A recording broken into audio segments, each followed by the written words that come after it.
City কর্পোরেশনের পরিচ্ছন্নতা কর্মীদের উন্নয়নে সব সময় পাশে থাকার কথা জানিয়েছেন ঢাকা দক্ষিণ সিটি কর্পোরেশনের প্রধান নির্বাহী কর্মকর্তা মোহাম্মদ হাবিবুর রহমান। শনিবার সকালে রমনা পার্কে ঢাকা দক্ষিণ সিটি কর্পোরেশন ও মেসার্স অ্যাটর্নিস অ্যাট ওয়ার্কের যৌথ উদ্যোগে আয়োজিত মাসব্যাপী পরিচ্ছন্নতা সমাপনী অনুষ্ঠানে একথা বলেন তিনি।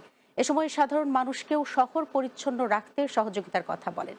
অনুষ্ঠানে বক্তব্য রাখেন ঢাকা দক্ষিণ সিটি কর্পোরেশনের চিফ ইঞ্জিনিয়ার নূর আজিজুর রহমান ও মেসার্স অ্যাটর্নিস অ্যাট ওয়ার্ক স্বত্বাধিকারী অ্যাডভোকেট তারিকুল ইসলাম কৌশিক সহ অনেকে।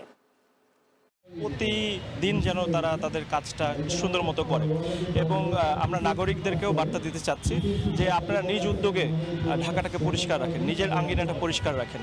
কাজ করতেই হবে, ময়লা দেখা মাত্রই সেখান থেকে ওঠাতে হবে।